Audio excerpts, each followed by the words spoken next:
건의 말씀도 잘 들었습니다. 내용이 참 좋습니다. 우선 그 수준이 전문가 수준입니다. 말하자면 대통령이 청와대에서 직접 정책 보조를 받거나 또는 그 내각을 통해서 도움을 받고 있는 그 사람들의 그 전문가들의 수준에 조금도 못지않는 아주 전문적 수준의 것이 들어 있습니다. 그러나 한편으로는 또 뜨끔한 데가 있습니다. 대통령으로서 가슴이 뜨끔한 데가 있죠. 전체 내용에 정부 정책을 정면으로 비판한 내용은 하나도 없습니다. 그런데도 뜨끔합니다. 첫 번째 뜨끔한 이유는 세분 의원님께서 말씀하신 내용, 아주 구체적인 특별한 내용 이외에는 정책 기조가 똑같은 방향에 서 있는데 왜 같은 말씀을 또 반복하실까? 이런 의문이 하나 생기고요. 두 번째는 오늘 건의 중에 그 원칙이라든지 신뢰라든지 일관성, 국민적 합의 이런 말씀이 나옵니다. 이 말씀이라는 것은 이 점에 있어서 우려가 있다 하는 것을 표명하신 것으로 볼 수도 있습니다. 잘 알아들었습니다. 제가 구구하게 변명 드리거나 그렇게 하진 않겠습니다. 그런 문제점이 있습니다. 첫 번째 제가 뜨끔했다라고 하는 첫 번째 문제에 관해서는 모든 정책이 우리가 지향한다고 다 그대로 되는 것은 아닙니다. 그래서 거리로 가려고 하지만 막히는 수도 있고 또 부득이 돌아가야 되는 수도 있고 지체되는 수도 있습니다. 그렇게 이해를 해주시면 좋겠습니다. 두 번째 문제에 관해서는 조금 변명을 하려합니다.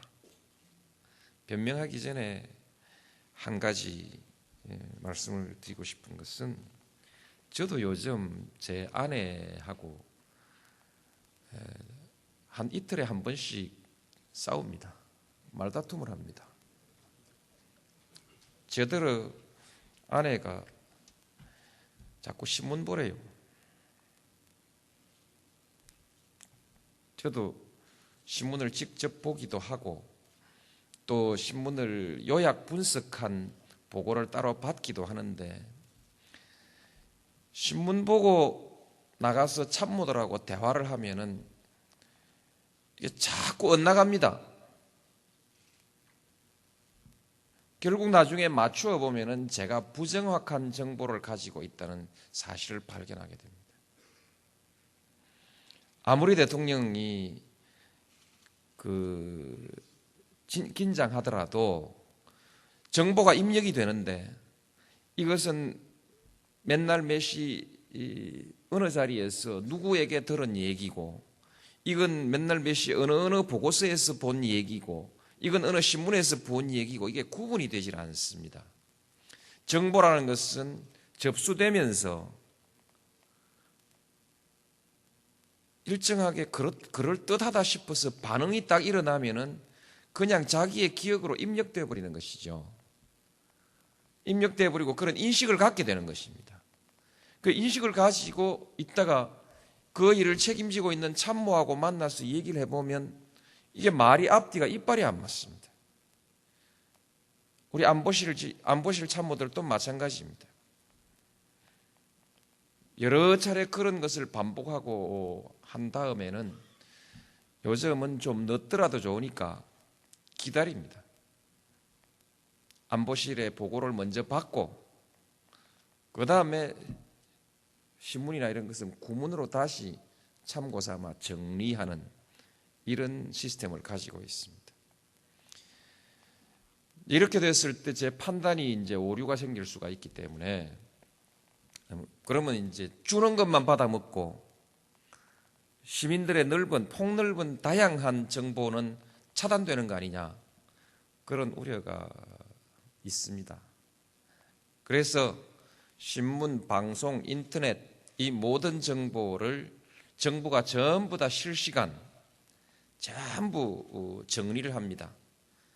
정리를 해서 그 중에서 정부의 정책에 관련된 기사로서 그 말이 맞다, 사실도 맞고 때로는 의견이 맞고 그럴 때는 그것을 전부 정리를 다 하게 되어 있습니다.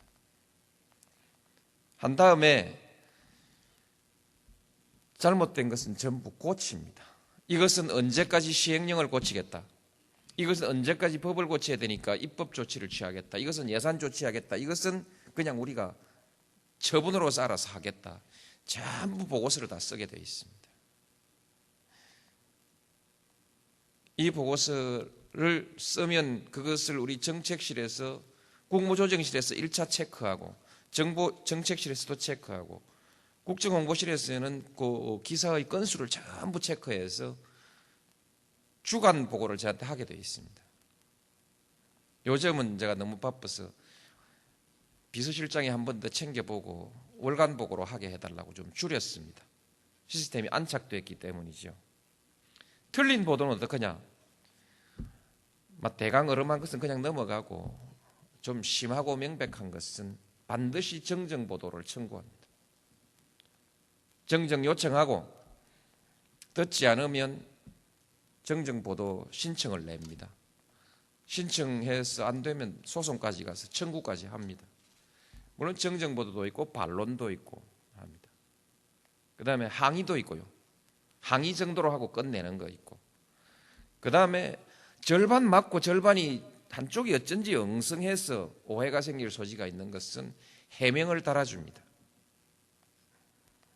이 활동을 계속해서 하고 있습니다. 하고 그 결과를 제가 전부 수렴해 가는 시스템을 가지고 있기 때문에 대통령이 정보를 흘려버린다, 그렇게는 아닙니다. 그리고 개인이 혼자 이 신문 저 신문 뒤적거리는 것보다는 훨씬 더 체계적이고 완벽하죠. 그래서 이제 신문 기자들이 글을 쓸 때 굉장히 조심합니다. 사실을 확인하는 습관이 점차점차 붙어갑니다. 함부로 쓰지 않습니다. 대신에 괘씸하거든요. 옛날에 공무원들은 안 그랬는데 요즘 공무원들은 또박또박 말대꾸를 한단 말입니다. 옛날에 장관님들은 기사가 뭐가 나갔든 간에 장관이 편지 잘 받았네, 언제 술이나 한잔 하지, 이렇게 설사 술 안 사더라도 인사를 이렇게 하고 넘어가는데, 요즘은 장관은 안 나오고 과장, 국장, 사무관 이 사람들이 나와가지고 당신 기사 그거 정확하지 않소, 또박또박 따지니까 이거 괘씸하게 됐단 말이죠. 어쩌겠습니까? 철저히 파는 거죠. 정말 문제나는 거 없나? 잘못된 거 없나? 철저하게 파죠. 그럴 수 있습니까? 공무원들 정신 바짝 차려야죠. 대통령이 일일이 다니면서 감사원장한테 감사 좀 잘하라고, 장관 보고 그 내부 감사 잘하라고 이렇게 할 필요가 없죠. 기자들이 눈을 부릅뜨고 철저히 챙겨주니까요. 그렇습니다. 괜찮은 시스템 아닙니까?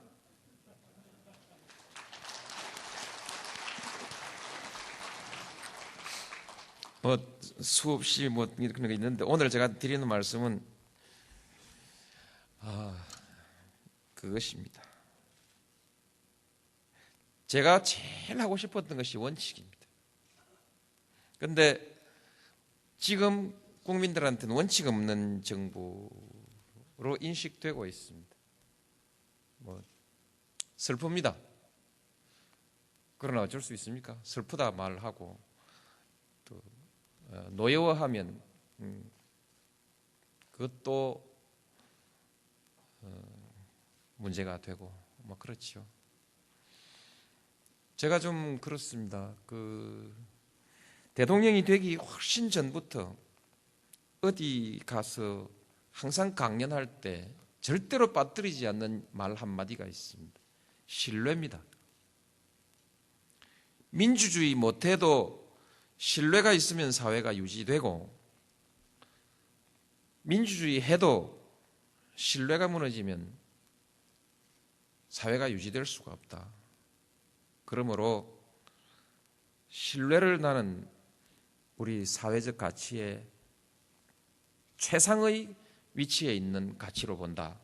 항상 그렇게 얘기를 하고 다녔습니다. 그런데 정책 신뢰성이 계속 문제가 되니까 이 또한 제가 또 부끄러운 일입니다.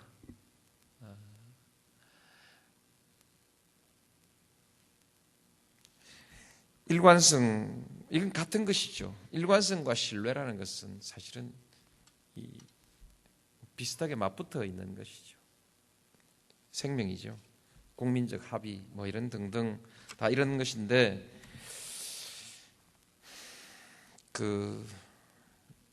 가장 가치 있게 생각하는 소위 원칙들이, 제가 가장 존중하고 꼭 실현하고 싶었던 참여정부 최대의 목표가 지금 이렇게 지적받고 흔들리고 있습니다. 좀 더 노력하겠습니다. 아니면 좀 더 다른 때 냉정하게 볼 수 있는 기회가 있을지도 모르겠습니다. 이건 뭐 숙제입니다. 저는 결코 승복하지 않습니다.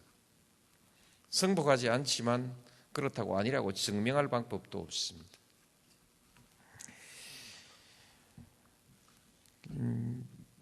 건의 주신 부분에 대해서 사실 다 좋은 말씀입니다. 잘못됐다는 얘기는 아니고, 말씀이 나온 김에 나온 계기에 한번 얘기를 해보자.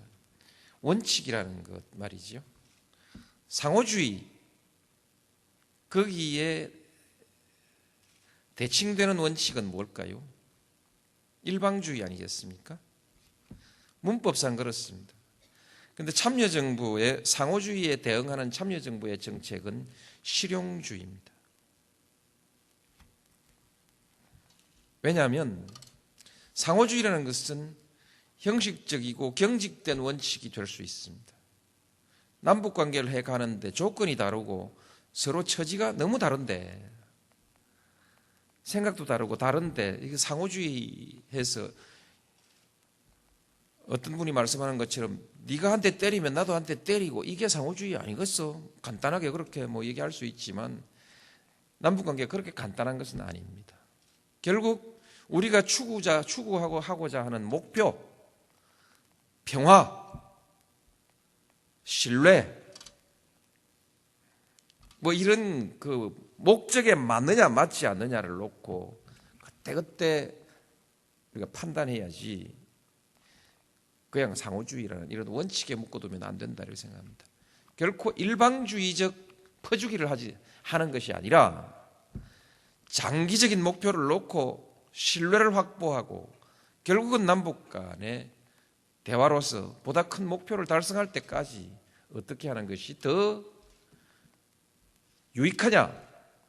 그래서 실용주의, 상호주의에 대응하는 정책 개념은 실용주의라고 이해해 주십시오. 저는 대북 송금 사건의 수사를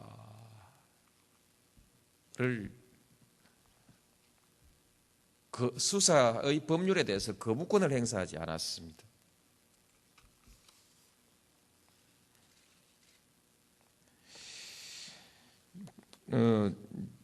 저는 명시적으로 반대 의견을 표시한 일도 없습니다. 이것이 많은 논란이 되고 있습니다만, 남북 간의 대화와 교류에 있어서 국민들이 요구하는 것이 투명성이기 때문에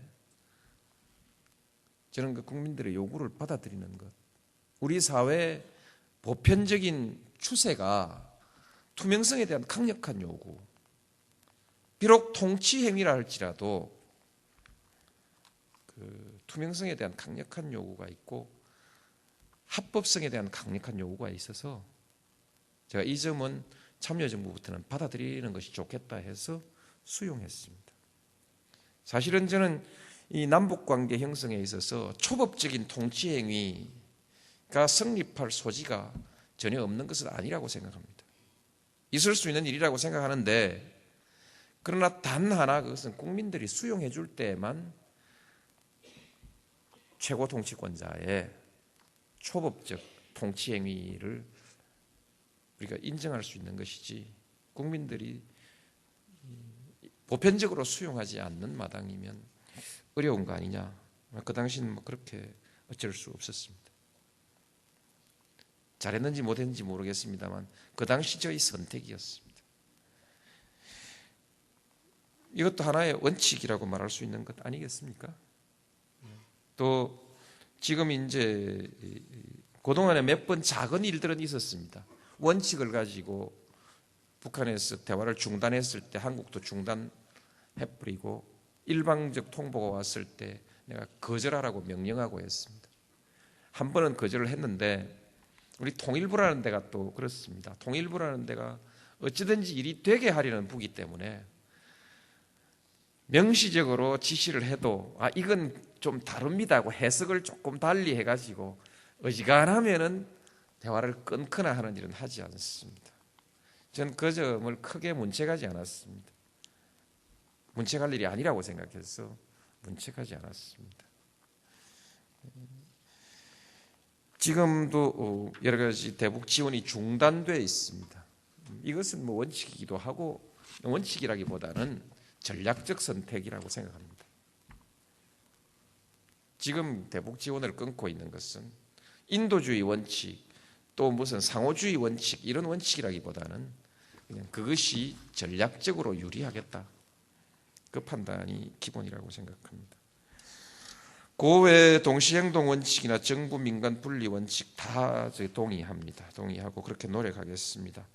또 미국 정부와 의회를 설득해야 된다는 장민 위원님 비핵 공영, 이런 이름을 쓰진 않지만 이렇게 가고 있습니다. 이 점에 대해서는 좀 공부해갖고 좋은 이름을 한번 우리도 이대로 차용하든지 한번 검토를 해보겠습니다.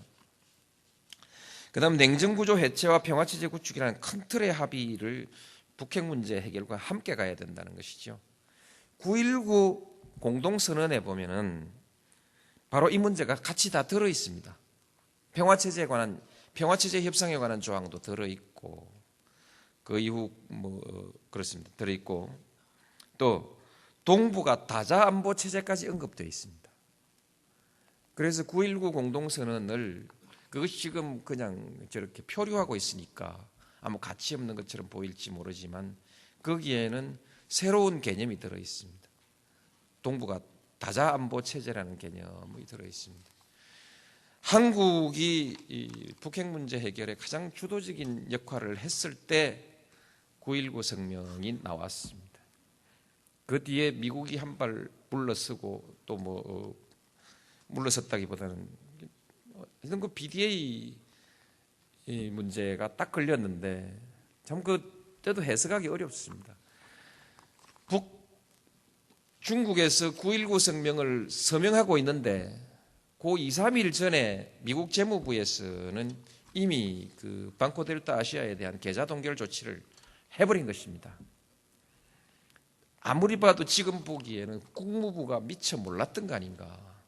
북경에서는 모르는 상태에서 그 하루 이틀 전에 제재는 나와버렸고, 나온 것을 풀지 못하고 여기까지 와버린 거 아니냐, 이렇게 볼 수도 있고, 또 나쁘게 보면 짜고 치는 고스톱 아니냐, 이렇게 볼 수도 있고, 어떻든 그렇습니다. 그런데 그 문제는 또 한편 보면 재무부하고 국무부 사이에 이 점에 관해서 원칙에 관한 해석이 많이 달라서 정치적 유연성을 좀 발휘할 수 있는 거 아니냐, 재무부는 법대로 가자, 이런 것처럼 추측이 됩니다만 잘 알 수가 없습니다.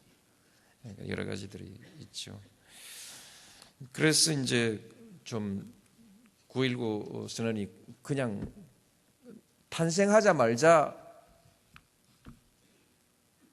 땅에 묻혀버렸습니다만은, 그래 이제 또 봄이 오면 다시 싹이 트고 올라오면서 바로 이 한반도 냉전 구조 해체와 평화 체제 구축, 나아가서는 동북아시아의 그 다자안보 체제 또는 평화 체제, 이 방향으로 나아가는 디딤돌이 될 수도 있을 것이다. 그 방향으로 가겠습니다. 그다음에 이제 우리 이용건 의원님 신뢰 말씀도 주시고 일관성 말씀, 합의 뭐 말씀 다 주셔서 그렇습니다. 근데 이렇게 노력을 하겠습니다. 대북 정책 협의 체제, 소위 각계각층의 대표적 지도자들 또는 뭐 원로들 뭐 하는데, 제일 어려운 것이 이분들 모아놓으면 서로 통화가 안 됩니다. 말을 다르게 쓰고 있거든요. 우리가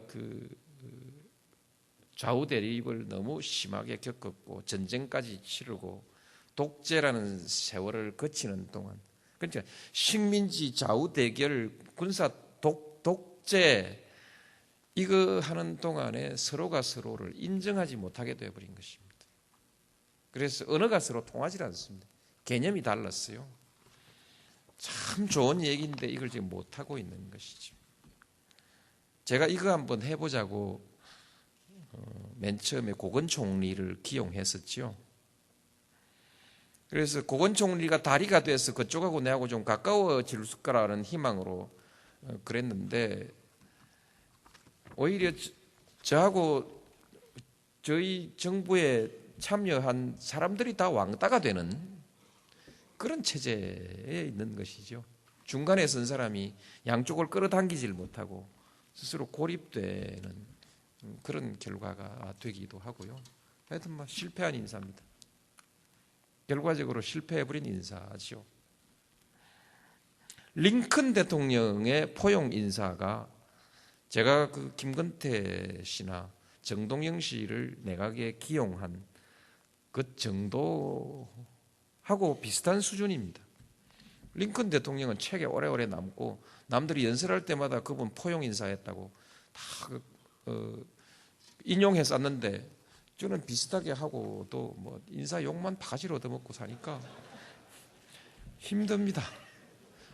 링컨 흉내 좀 내려고 해봤는데 그게 잘 안 되네요. 재미가 별로 없습니다. 그래서 하여튼 그렇게 말씀드리고요. 뒷시간이 좀 괜찮겠습니까? 조금 더 말씀을 드릴까요? 예.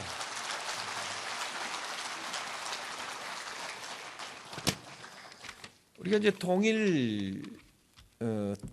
민주평화통일자문회의거든요. 우리 정부 또는 우리나라에서 이 사안은 소위 통일 외교 안보 정책 사안입니다. 큰 틀에 있어서 안보의 영역에 포섭되는 일이라고 그렇게 말씀드릴 수도 있겠죠. 안보 문제하고 아주 밀접하게 연관되어 있습니다. 표리 관계가 있는 것이죠. 우리가 통일을 왜 해야 되냐? 더 잘 살기 위해서, 더 사람답기 위해서, 이런 목표가 있을 것입니다만, 보다 더 절실한 것은 평화를 확보하기 위해서 아니겠습니까? 그것이 첫 번째이고, 일단 평화가 확보되는 것이 제일 중요한 문제이고, 그 다음에 그를 통해서 우리가 좀 더 풍요롭게 살 수 있는 계기가 만들어지면 더 좋은 것이고요. 한 핏줄을 같이 하고 말을 같이 쓰고 문화를 함께 하는 사람이 하나로 함께 통합되어 사는 것이 보다 사람답게 사는 일이라고 생각한다면 사람답게 살기 위해서 이제 통일해야 되는 것이죠. 근데 그래서 평화입니다. 평화라는 것이 안보의 핵심 개념이거든요.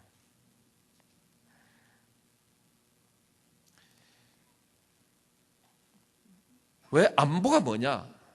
안보가 뭐냐?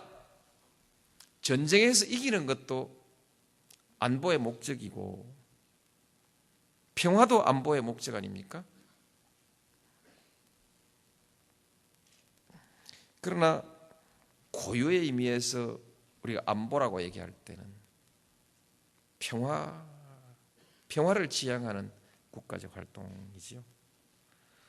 전쟁에서 이기는 것보다는 전쟁을 예방하는 것이죠. 그렇지 않겠습니까? 그래서 평화를 지향하는 안보, 이걸 좀 확실하게 했으면 좋겠다.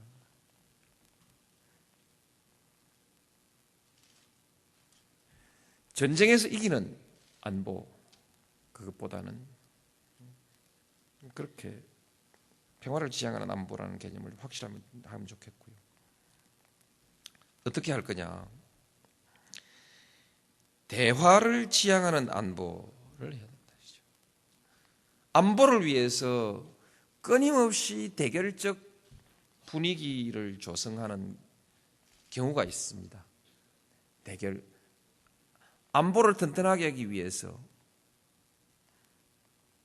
상대를 경계하게 되는 것이죠. 그래서 상대를 경계하는데 거기에 적대적 감정이 들어가고 불신이 들어가고 또 그렇죠. 적대적 감정과 불신이 들어가는 것입니다. 안보가 전쟁을 예방하는 것이라면 어느 정도이면 전쟁을 예방할 수 있느냐? 적이 공격했을 때 완벽하게 제압할 수 있는 수준. 나는 털끝도 안 다치고 아니면 거의 약간 껍질이나 약간 벗겨지고 찰과상 정도 입거나 타박상 정도 입고 완전히 제압하는 수준. 그러면 확실하죠. 안보를 위한 대비가 확실하죠. 그 다음에 이제 적어도 저쪽이 상식을 가진 사람이라면 공격을 해서 이길 수 없다. 싸움을 해서 이길 수 없고 따라서 점령할 수 없고 따라서 지배할 수도 없다. 이 단계를 한번 생각해 보십시다. 이겨도 점령하지 못하면 무슨 소용입니까? 점령해도 지배하지 못하면 전쟁을 일으킨 보람이 어디에 있겠습니까? 그러면 그 가능성이 없으면 상식을 가진 사람이면은 전쟁 시작 안 할 거다. 그래서 이기지 못할 수준이면 되지 않겠느냐. 한 대 때리려고 하다가 한 대 반을 맞을 형편이면은 붙었는데 저게 팔을 하나 부러뜨렸는데 뭐 자기 팔은 두 개가 부러져 버렸다. 이 정도이면은 제정신 가진 사람이면 안 하지 않겠느냐. 목적을 어디에 둘 거냐, 힘의 비교를 어느 정도에 둘 거냐. 그 다음에 그런 것을 이제 판단해보고 정신없는 짓은 안 할 것이다. 그럼 상대를 평가해 본다 이거죠. 상대가 제정신이 멀쩡한 사람인지 아니면 완전히 믿을 수 없을 만큼 돌아버린 사람인지 아니면 영 머리가 아주 나쁜 사람인지를 판단을 해봐야 되는 것이죠. 그러니까 이 전제를 할 때 그래서 이제 이 전제가 부도덕한 사람이고 약간 맛이 간 사람이고 또 무슨 짓을 할지 모르는 이제 그 비정상인 사람으로 되는 거죠. 그래서 제가 대통령 후보가 되었을 때 패널들이 저한테 노 후보, 김정일이라는 사람이 어떤 사람이요? 합리적인 사람이라고 생각합니까? 예 하면 그날로 박살나는 거거든요. 아니요 하도 곤란하고.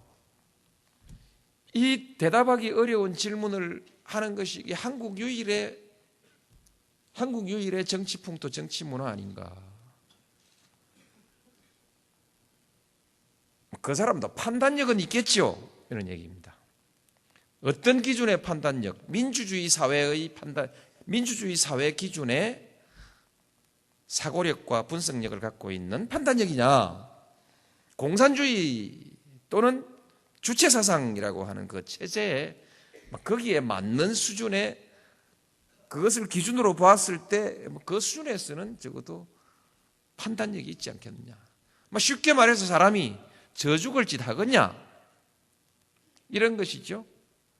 궁지에 몰리면, 완전히 궁지에 몰리면 무슨 짓을 할지 모른다. 이런 것은 우리가 상상할 수 있는 것인데, 저죽을 짓까지 무릅쓸 만큼 돌아버린 거냐? 아니면 이상한 사람이냐?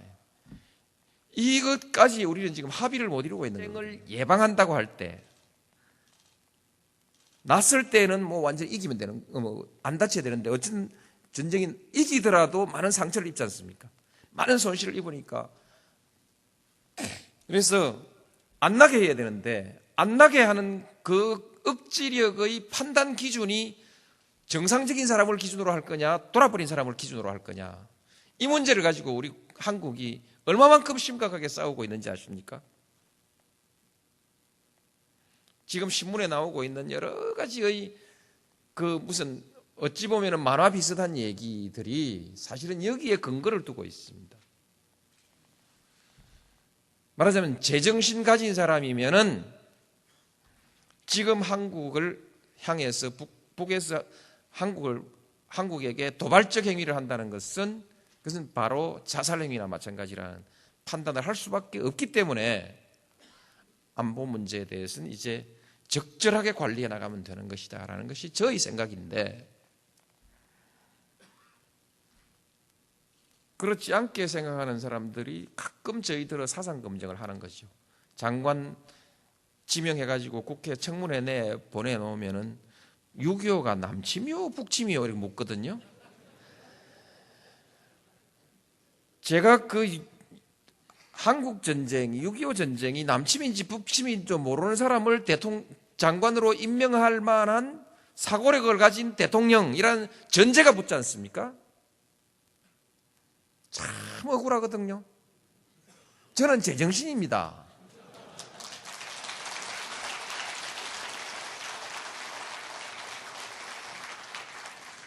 이래서 어렵습니다. 모든 것을 전쟁으로 해결할 것이 아니라 힘으로 해결할 것이 아니라 대화로서 해야 되는 것인데요. 이 대화의 전제는 민주주의의 기본 원리인 상대방의 존재를 인정해야 됩니다. 나아가서 존중해야 됩니다. 상대방의 의견이 옳을 수도 있다는 가능성을 인정해야 됩니다. 내가 틀릴 수도 있다는 가능성을 인정해야 됩니다. 이것을 이른바 철학적으로는 상대주의라고 하는 거 아니겠습니까? 관용이라는 말이 한마디로 관용이라는 말로 표현될 수 있는 것이죠. 관용, 이것이 대화의 전제죠. 대화를 통해서 남북 문제를 풀어가고, 주먹을 꺼내기 전에 말로 먼저 좀 하고, 이것이 대화를 통한 안보 아니겠습니까? 그래서 남북 간 대화하려고 하는데 인간에 대한 인식이 다르다 이거죠. 또 우리 국내에서도 대화를 좀 하려고 하니까 인간에 대한 인식이 다릅니다. 가치에 대한 인식이 다릅니다. 우리나라는 오랫동안 척사위정론이라고 하는 그 사상 체계를 가지고 서학한다고 수백 명씩 잡아 죽이고, 마침내 1866년경에는 8,000명을 잡아 죽였지 않습니까? 우리나라 역사에서 그렇습니다. 선비정신 같이 좋은 것은 우리가 이어받아야 되겠지만, 우리나라의 전통적 사상에 이와 같은 위험한 요소가 내포되어 있었다는 것을 우리가 다시 한 번 더 돌이켜봐야 됩니다. 성찰해봐야 됩니다. 성찰해보고 그것이 끊임없이 사람을 반대편을 죽이는 문화를 만들어 왔거든요. 그래서 사문난적이라 하고 적사위정 이 두 말로 표현되는, 말하자면 철저하게 타도해버리는 문명, 문화, 이것을 가지고 왔는데 이것을 우리가 극복하지 않으면 안 됩니다. 대화에 의한 안보. 다음에 우리 안보 좀 조용히 했으면 좋겠습니다. 조용하게 안보하면 되는데 정부가 안보하고 나팔을 계속 불어야 안심이 되는 국민의식, 인식, 이거 정말 참 힘듭니다. 미사일을 쏘았는데 강원도 북쪽 어디에서 저 함경북도 앞바다 어느 쪽으로 미사일을 빵 쏘았는데 한국으로 그 미사일이 날아오지 않는다는 것은 너무나 명백한 사실이지 않습니까? 다 알고 있는 일이지 않습니까? 정치적 정세, 안보적 정세가 장기적으로 총체적으로 서서히 변화해 가는 것이지 그날 큰일 나는 거 아니거든요. 그날 전쟁 나는 거 아니란 말입니다.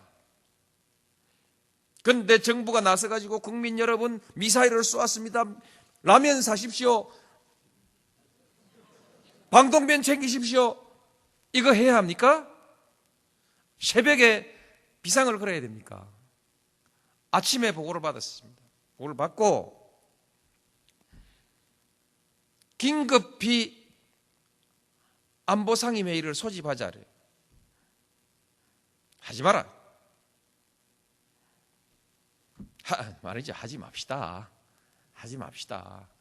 국민들을 놀래키게 할 이유가 뭐 있습니까? 그래서 다시 이제 그럼 11시에 한번 모입시다. 관계장관 간담회로 합시다.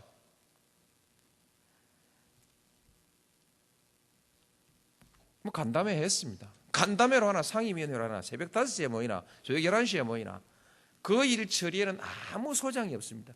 결과적으로 달라지는 것이 없을 뿐만 아니고 예측하는 단계에서 달라질 게 아무것도 없습니다. 왜 북치고 장구치고 국민들한테 겁주지 않았냐고 얼마를 나를 구박을 주는지요.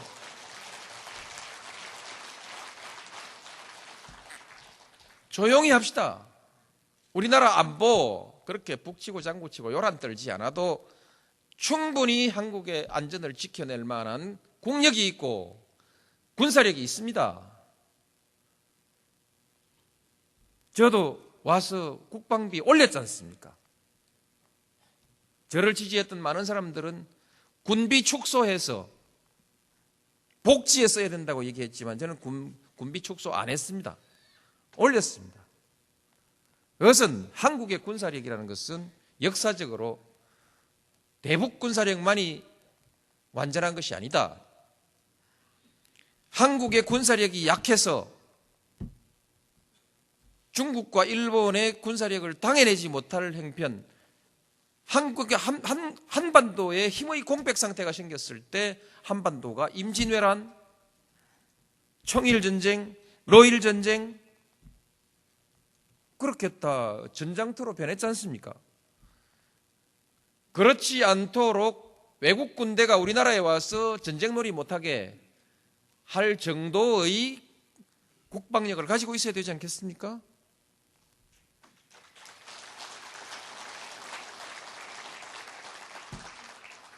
그래서 중국과 일본, 미국 이 사이의 중첩적인 잠재적 적대 관계가 동북아시아의 다자안보 체제라든지 또는 동북아시아 공동체라는 이와 같은 새로운 구상을 통해서 전환되기 전까지는 한국은 말맞다나 상호주의의 국방력을 가지고 있어야 된다 이거죠. 그렇지 않습니까? 그렇습니다. 그래서 군 국방비를 제가 결코 줄이지 못한다, 줄여서는 안 된다라고 했지만은 그러나 이제 대북 정책 가지고 국민들을 그렇게 밤낮 없이 불안스럽게 할 이유는 없다. 그렇게 하지 않아도 안보 괜찮습니다. 근데 그러나 저는 지금 이렇게 얘기하고 여러분들께서 이 자리에서는 박수를 쳐주셨습니다만은 여론조사 하실 때는 전부 다 꼽혀 다 치셨을 겁니다. 여론조사 결과 보니까요, 네 편 내 편 할 것 없이 전부 잘못했다고 다 꼽혀 치놨는데, 정말 정치라는 것이 어렵구나. 양심껏 소신껏 뭐 하라 할 수 없는데 양심껏 소신껏 하면 판판이 깨지는 게 정치구나. 저는 그런 생각을 지금 가지고 있습니다. 그러나 이대로 저는 계속 갈 수는 없다. 달라질 건 달라져야 하기 때문에 터질 땐 터지더라도 다르게 할 건 다르게 하겠다. 그게 단임 정신 아니겠습니까? 그렇습니다. 내가 고향 친구들 만나긴 되게 미안합니다. 고향 친구들이나 우리 학교 동창들은 저 대통령 만들려고 다니면서 친구들한테 표 찍으라고 막 했는데 지금 몰려가지고 지금 박살이 나고 있으니까 이 친구들 어디 가서 술자리 가가지고 괴롭게 짝이 없죠 이제. 그런데 뭐 그런 애로사항은 있습니다만은, 그러나 아마 그 사람들 체면보다 더 큰 게 저는 국가의 미래라고 생각해서 그냥 그렇게 좀 싸잡아가기로 했습니다. 원론적으로 뭐 몇 가지 말씀을 드렸습니다만 실예를 들어서 한번 얘기를 하겠습니다. 이라크 파병 왜 했냐? 뭐 이런 얘기가 나올 수 있죠. 또 미국하고 왜 그 껄끄러워졌냐? 저는 껄끄러워지지 않았다고 생각하고 있습니다. 그러나 뭘 그렇게 묻는 사람들이 있습니다. 맨 처음 대통령 당선됐을 때 북핵 문제를 놓고 북한에 대한 무력 공격설이 마구 난무했습니다. 미국 신문에, 우리 한국 신문에. 책임 있는 사람이 말했다 안 했다는 것이 중요한 것이 아니고 신문에 난무하면 그게 국민들은 불안감을 느끼게 되는 것입니다. 그래서 무력 공격 안 된다 이렇게 얘기했습니다. 그랬더니 저러면 미국하고 일 생기지. 우리나라의 그동안의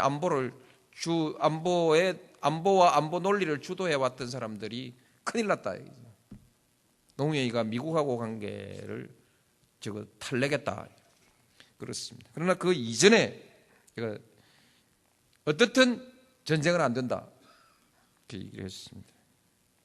잘했는지 못했는지 모르겠고요. 왜 그렇게 했냐? 우리나라에 여러분이 지금 그런 대로 쓸만한 사람인지, 내 스스로가 쓸만한 사람인지 아닌지를 검증하는 방법이 있습니다. 옛날 사귀던 친구 보고 우리 집에 놀러와라 해가지고 놀러오면 내가 아직도 괜찮은 사람이라는 뜻입니다. 돈 좀 꾸어달라 해가지고 돈 빌려주면 그거 아주 괜찮은 사람입니다. 돈 안 빌려주면 내가 요새 한물 가는구나 이렇게 생각해야죠.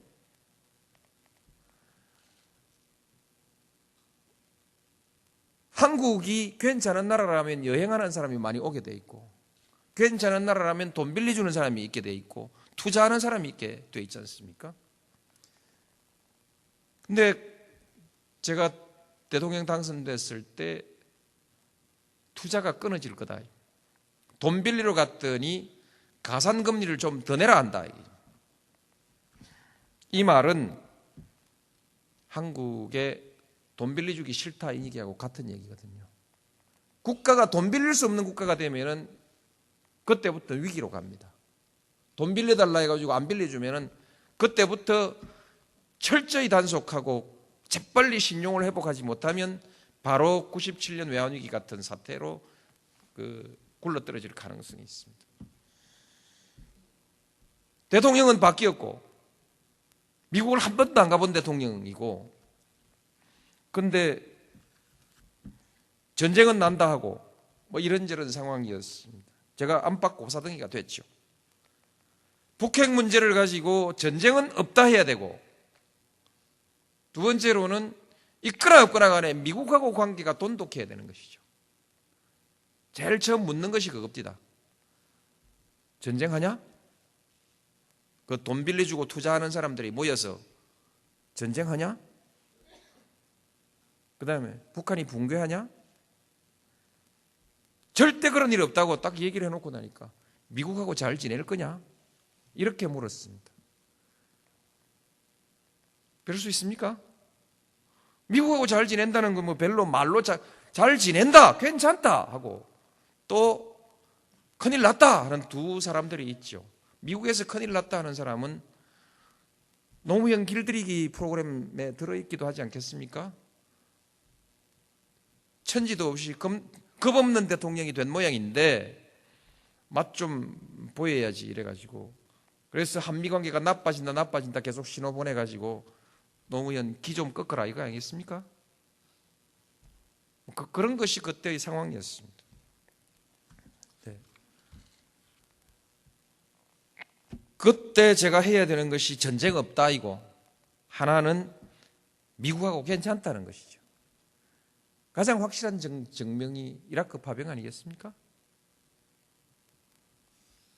그것은 개인 노무현과 미국과의 관계가 아니라 대한민국과 미국과의 우호관계가, 동맹관계가 지속적으로 작동하냐 안 하냐 하는 그 바로메타였기 때문에 이라크 파병을 했습니다. 10,000명 보내자는 사람이 있었어요. 5,000명 보내자는 사람도 있었고, 전투병 보내는 것이 당연하다는 사람들도 있었는데, 또 우리나라에는 반대하는 사람도 많이 있고, 그 전쟁의 명분에 대해서 의문을 제기하고 있는 또 많은 분들이 있어서, 그래서 비전투 3,000명, 장사로 치면 장사 참 잘했다고 생각하는데 어떻습니까?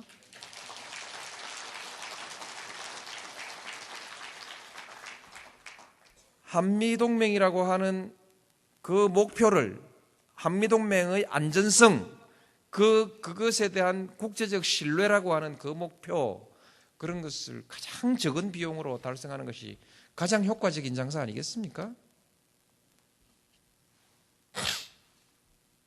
2사단 후방 배치, 미국이 얘기를 해요. 그러니까 우리나라에서 일부에서 안 된다, 인계철선을 가져가면 어떻게 하냐. 그런데 정부 안에서도 그렇게 말하는 분이 있어서 그 말 하지 마시오. 미 2사단 뒤로 물리시오. 그럼 물리기로 했습니다.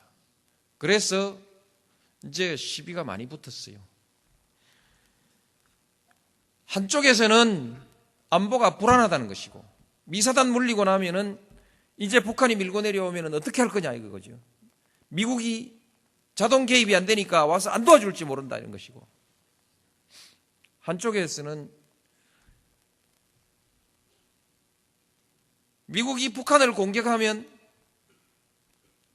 북한이 전방에 있는 2사단에 즉각 보복을 할 텐데, 2사단을 빼버렸으니까 이제 보복할 데가 없어졌으니까 미국이 북한을 때리기 위한 사전 준비 작업 아니냐. 그래서 2사단 후방 배치에 대해서 떨떠름하게 반대하는 사람들이 있어요. 반미주의자들이 있어요.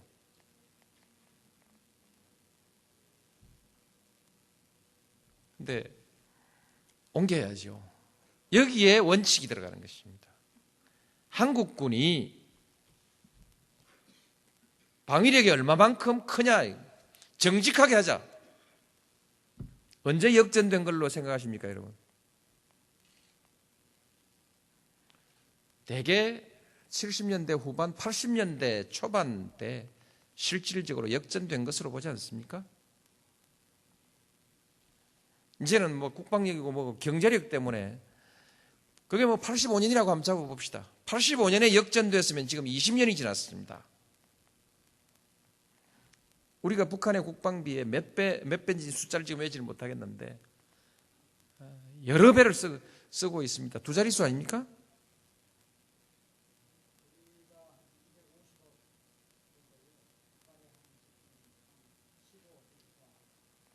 열 배도 훨씬 넘네요. 10배도 훨씬 넘는데 이게 한 해 두 해도 아니고 근 20년간 이런 그 차이가 있는 국방비를 쓰고 있는데, 그래도 지금까지 한국의 국방력이 북한보다 약하다면 70년대는 어떻게 견디어 왔으며 그 많은 돈을 우리 군인들이 다 떡 사먹었느냐. 이게 옛날에 국방장관들 나와가지고 떠들어 샀는데 그 사람들한테 직무유기한 거 아니에요. 그 많은 돈을 쓰고도 아직까지 북한보다 약하다면 직무유기한 거죠.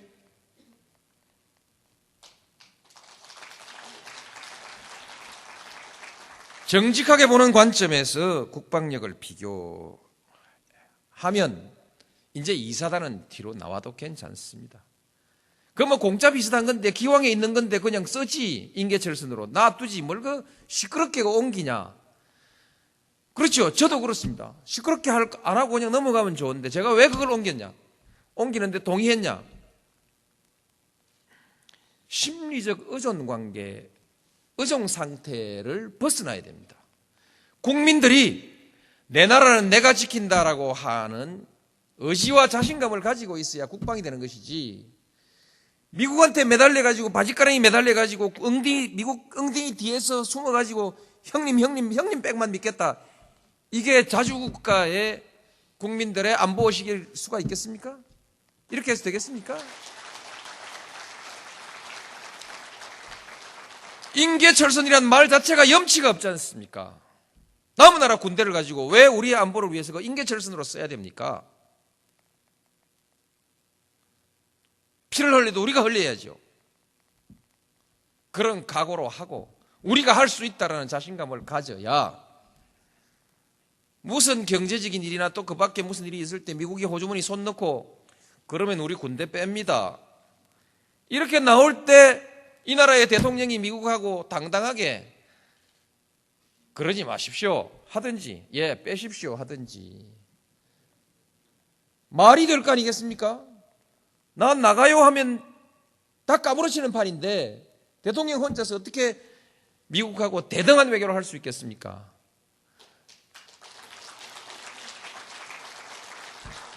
완전하게 대등한 외교는 할 수 없습니다. 미국은 초강대국입니다.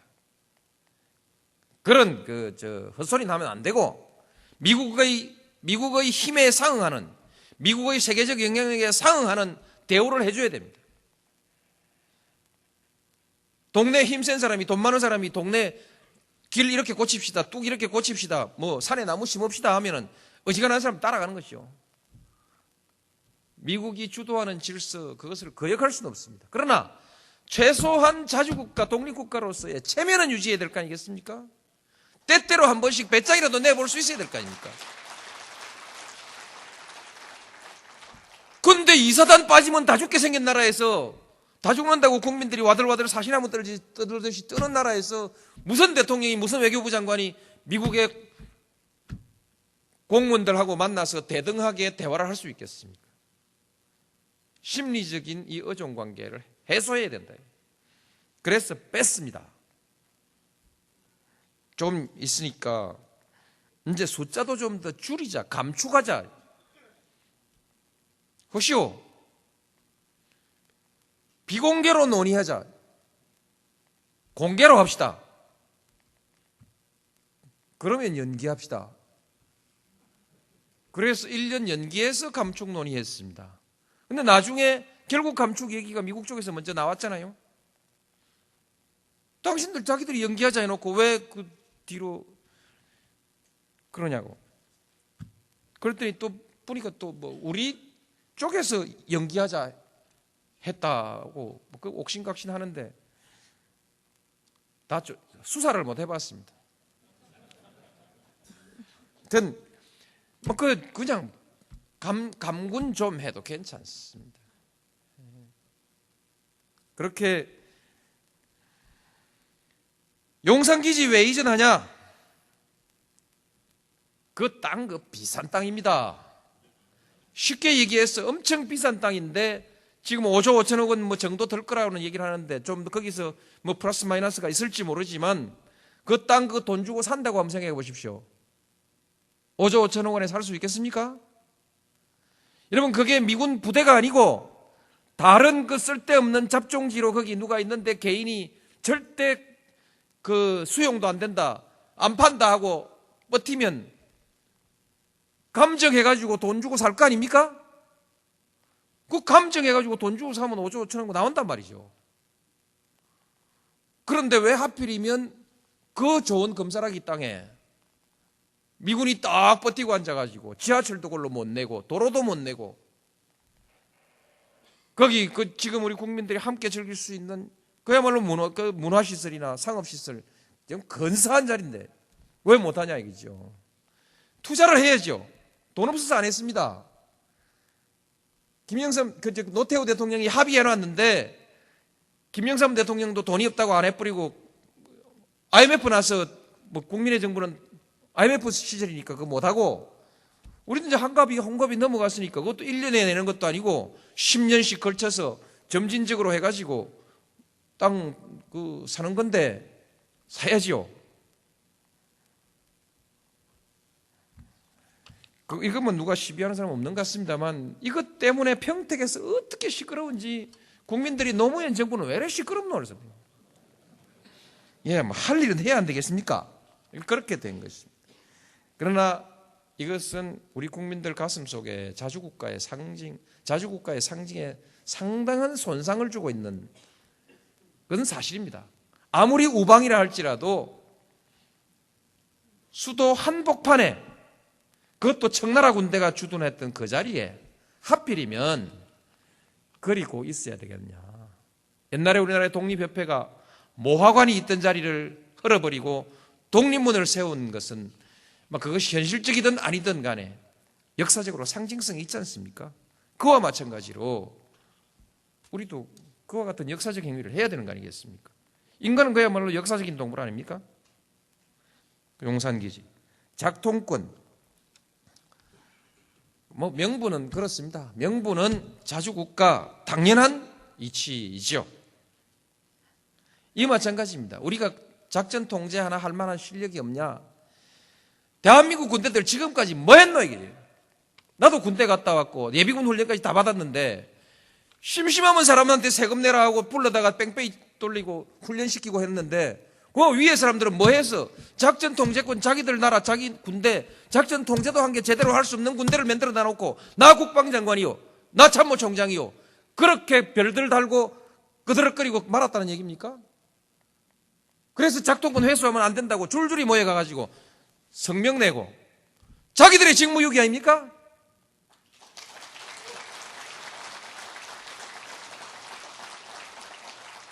부끄러운 줄을 알아야지.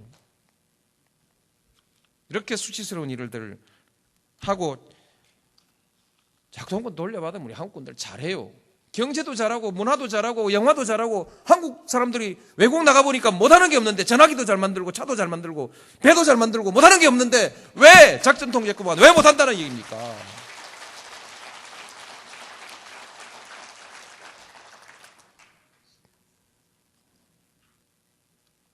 실제로요.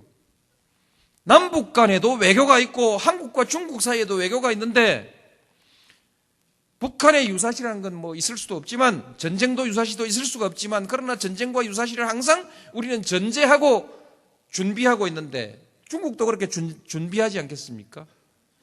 한국군이 작전 통제권을 가지고 있을 때 북한과 우리가 대화하는 관계, 중국과 우리가 대화할 때 외교상의 대화를 할 때 동북아시아 안보 문제를 놓고 대화를 할 때 그래도 한국이 말빨이 좀 있지 않겠습니까? 작전 통제권도 없는 사람이 민간 시설에 폭격을 할 건지 안 할 건지 그것도 마음대로 결정 못하고 어느 시설에 폭격할 건지 그것도 지 마음대로 결정 못하는 나라가 그 판에 가가지고 중국한테 무슨 할 말이 있습니까? 북한한테 무슨 할 말이 있어요? 이것은 외교상의 실리에 매우 중요한 문제 아니겠습니까? 유사시가 없을 거니까 그런 걱정할 거 뭐 있노? 그럴 밖에야 뭔데 작동권이니 뭐니 있기는 왜 있어야 돼요? 여기까지 몰라서 딴소리 하는 건지 알고도 딴소리 하는 건지 모르지만은 나는 그분들이 외교 안보의 기본 원칙, 기본 원리조차도 모른다고 생각지는 않습니다. 맹세기 국방부 장관을 지낸 사람들이 북한 문제, 북한의 유사시에 한중 간에 긴밀한 관계가 생긴다는 사실을 모를 리 있겠습니까?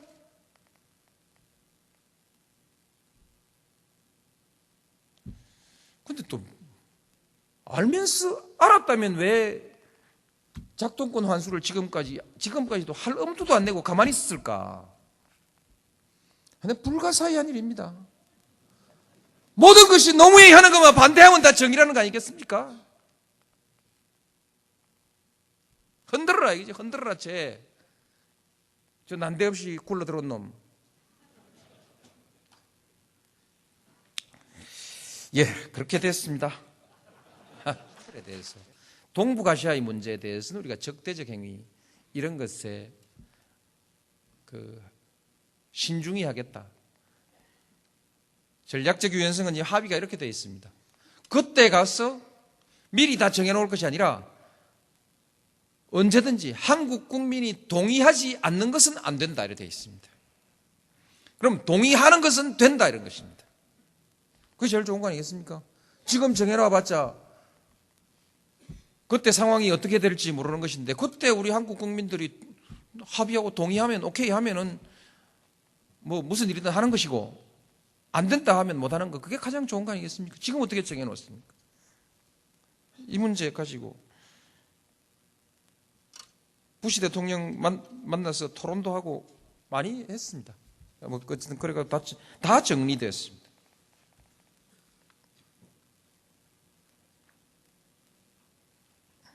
국방개혁의 철학이 있습니다. 국방개혁, 노태우 대통령 때부터 거론되고 김영삼 대통령 때도 들먹거리고 국민의 정부에서도 계획까지 짰다가 무산되어 버린 국방개혁, 이제 겨우 법이 통과됐습니다. 지시해 놓으니까요, 안 만들어 와요. 누가 개혁 좋아하겠습니까? 자기 조직 살깎는 일인데. 그렇지 않습니까? 대통령이 다 만들 수도 없고 결국 우리 국방부 그리고 군에서 다 만들어 가지고 이제 국민들 앞에 발표했습니다. 국방개혁 2020. 돈 특별히 더 드는 거 없습니다. 50만으로 줄입니다. 왜 인력을 줄이고 더 줄여야 됩니다. 인력을 더 줄일 수 있습니다. 왜 인력을 줄이고 무기를 늘리냐? 북한하고만 싸우려면은 지상전이 많을 수도 있으니까 때가 많아야죠. 때거리가 많은 게 제일 좋은 거죠.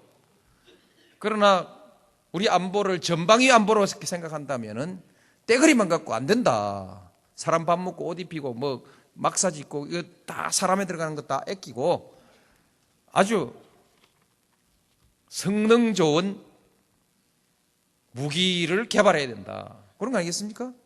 그 국방개혁이라는 그런 것이죠. 우리 아이들, 요새 아이들도 많이 안 낳는데 군대 가서 몇 년씩 썩히지 말고 그동안에라도 열심히 활동하고 장가를 일찍 보내야 아이를 일찍 놓을 거 아닙니까?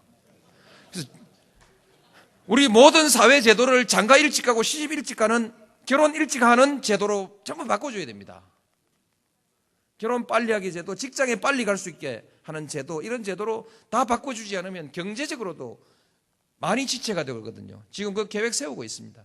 장가 빨리 가기 운동, 장가 빨리 보내는 정책, 이런 거 지금 제도 개발하고 있는 중입니다.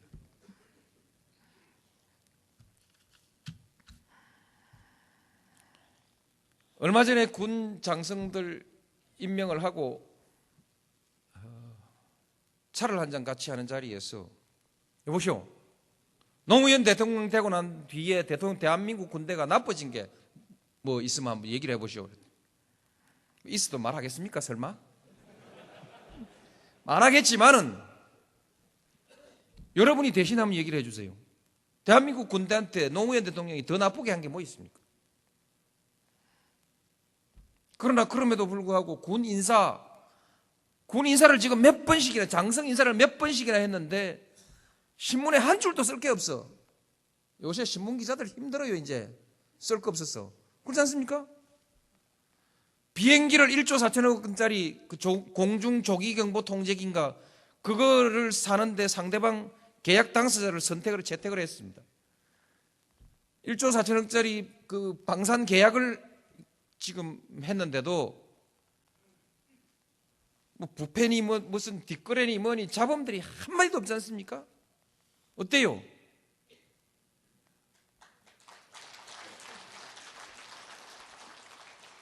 군 안에서 자살사고, 총기사고 많이 났습니다. 앞으로 고쳐가야겠죠. 아주 노력해서 빨리 고치겠습니다. 문화라는 것은 하루 이틀에 고쳐지는 것이 아니죠.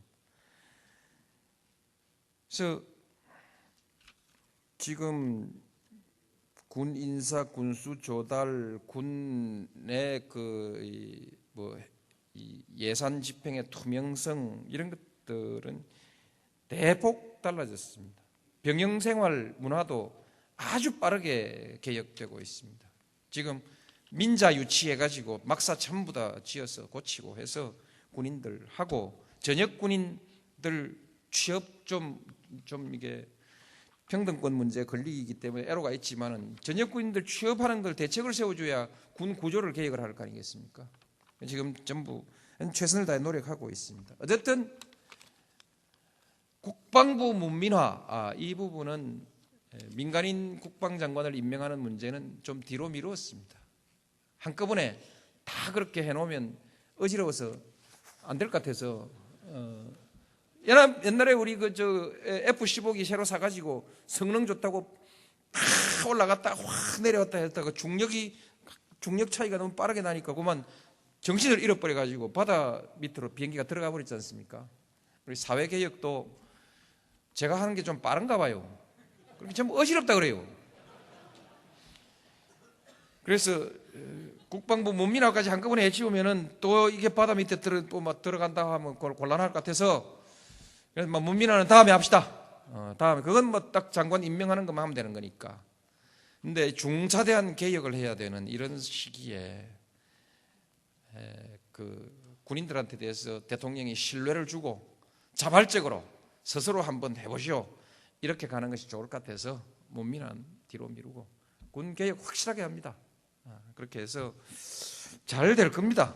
안보 문제 잘 될 것이고요. 그 다음에 나머지 여러 가지들이 있는데 여러분 말씀 들어보시건대 그렇습니다. 노무현이가 잘한다 못한다 막 말 많고 이거는 왜 이랬냐 저건 왜 저랬냐 그것 다 시어머니가 앉아서 며느리 밥상 차려오는데 잔소리 하려면 어디 잔소리 할 거리가 없겠어요? 그만 대강 봤어. 그렇게 멍청한 것 같지는 않죠?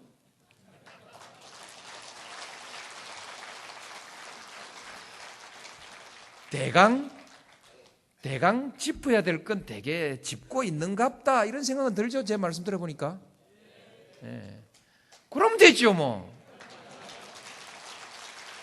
제가 개인적으로 누구 봐줄 일도 없고 뒷돈 챙길 일도 없고 할 일이 그것밖에 더 있겠습니까?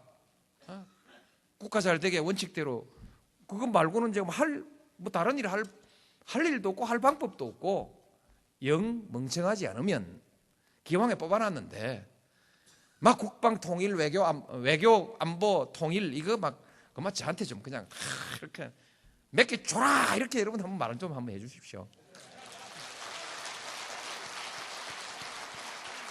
몇 개 나라고 내 전에 만나봤는데 그 영 바보 아이더라.